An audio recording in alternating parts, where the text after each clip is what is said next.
आणि सिरोंचा मध्ये मिलिंद बहुउद्देशीय विकास मंडळ आणि नालंदा चॅरिटेबल ट्रस्ट या संस्थांच्या माध्यमातून दरवर्षी हा जो एक फुले शाहू आंबेडकर महोत्सव हा वार्षिकोत्सव जो साजरा केला जातो त्याची एक पृष्ठभूमी अशी आहे की हा एक जागृतीचा क्रमिक प्रवास आहे। जागृतीचा क्रमिक प्रवास या अर्थाने की 1956 पर्यंत डॉक्टर बाबासाहेब आंबेडकरांनी जे कार्य केलं ते कार्य इथपर्यंत पोहोचलं नाही किंवा ज्या पद्धतीने ते पोहोचायला पाहिजे होतं त्या पद्धतीने ते पोहोचलं नाही असं माझ्या लक्षात आलं। या भागामध्ये एकदा मी जिनगानूर या ठिकाणी आलो होतो। एक 14 एप्रिलचा कार्यक्रम आयोजित केला होता आणि त्या कार्यक्रमाला जेव्हा मी आलो तेव्हा तिथल्या आंबेडकरी विचारांशी नव्याने परिचय झालेल्या लोकांनी 14 एप्रिलच्या कार्यक्रमाच्या निमित्ताने एक बोकड कापला होता आणि मी एकदम थरारून गेलो की बाबासाहेबांनी दिलेली जी काही सगळी तत्त्व आहे त्याच्या विपरीत या ठिकाणी सगळं होते आहे। तर मी त्यांना असं म्हटलं की बाबासाहेबांनी जी शिकवण आपल्याला दिली आहे त्याच्या विपरीत आपण हे सगळं आयोजन केलं, याचं कारण काय? ते असं म्हणाले की आम्हाला बाबासाहेबांचं नाव तेवढं माहिती आहे परंतु बाबासाहेबांनी दिलेले सिद्धांत, बाबासाहेबांनी दिलेली दिशा ह्याबद्दल आम्हाला काही फारसं माहिती नाही, म्हणून आमची जी पारंपरिक पद्धती आहे त्या पद्धतीने आम्ही हा 14 एप्रिलचा दिवस साजरा करत आहोत। तेव्हा मला अतिशय वाईट वाटलं आणि या ठिकाणी बाबासाहेबांचा विचार पोहोचला पाहिजे असं मनात आलं। त्या दरम्यान मग मला सिरोंचालाही येण्याचा प्रसंग आला। तिथल्या काही लोकांनी मला या ठिकाणी पाचारण केलेलं होतं आणि त्यावेळेला मग मला असं जाणवलं की या ठिकाणी अगदी मूलगामी पद्धतीने काम होण्याची गरज, अगदी पायाभूत पद्धतीने काम होण्याची गरज आहे। आणि मग मला हे समजलं की या ठिकाणी काही वर्षांच्या आधी मिलिंद बहुउद्देशीय विकास मंडळ हे स्थापन केलं आहे पण त्या माध्यमाने कामं फारशी होत नाही आहे, तर याचं आता पुनर्जागरण केलं पाहिजे।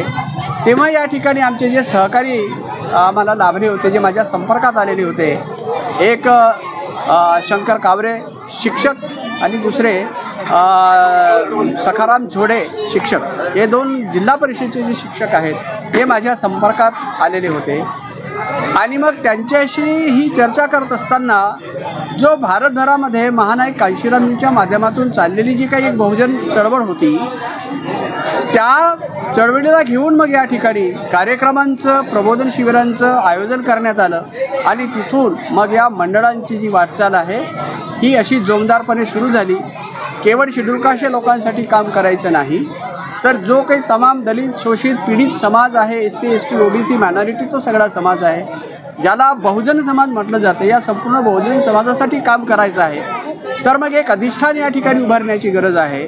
आणि तिथून मग या विचारांची एक वाटचाल सुरू झाली आणि या ठिकाणी आमचे हे जे अतिशय दमदार लोक, कावरे सर, झोडे सर, व्यंकटी दुर्गम, सुनतकारी, अशी बरीच जी काही मंडळी त्यावेळेला होती आणि इतरही बाहेरून या ठिकाणी व्यवसायाच्या, नोकरीच्या निमित्तानं आलेले जे सगळे लोक होते त्या ठिकाणी एकत्रित होऊन मग त्यांनी इथे परिवर्तन भवनात, त्याच्या आधी एक वाचनालय, त्यानंतर परिवर्तन भवनाची एक नीव त्या ठिकाणी ठेवण्यात आली आणि मग 2008मध्ये हे सुनतकारी, नानाजी सुनतकारी साहेब जे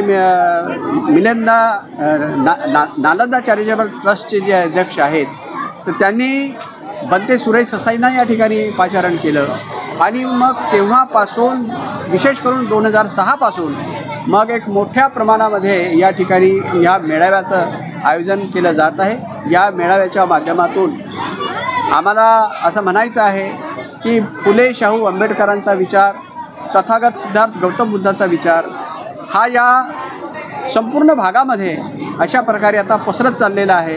कधी काळीचा हा दक्षिण कोसलचा भाग आहे, कधी काळी हा बुद्ध संस्कृतीने नटलेला अशा प्रकारचा भाग राहिलेला आहे, पण नंतरच्या काळामध्ये जसं ब्राह्मणशाहीने डोकं वर उचललं आणि तिथून मग जे काही भारतभरामध्ये बुद्धाच्या विचारांचं जे पतन होऊ लागलं किंवा तो विचार जसा गळप होऊ लागला, त्याच पद्धतीने सिरोंचा हा जो भाग बुद्धाच्या परंपरेने विचारांनी नटलेला असा भाग इथलाही देखील बुद्धाचं जे वैभव आहे तेही नष्ट झालं.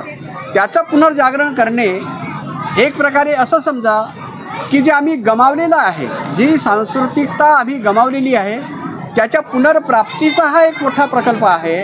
त्याला आपण असं म्हणूया, this is what is call reclaiming the heritage. Reclaiming the heritage. आम्ही जे आमचं वारसा गमावलेला आहे त्या वारशाची आम्हाला पुनर्बहाली करून घ्यायची आहे, पुनर्प्राप्ती करून घ्यायची आहे. अशा प्रकारचं हे काम या दक्षिण भारताच्या भागामध्ये जोमदारपणे करण्यासाठी म्हणून ही संस्था कार्यरत आहे. आदरणीय गेडे साहेब,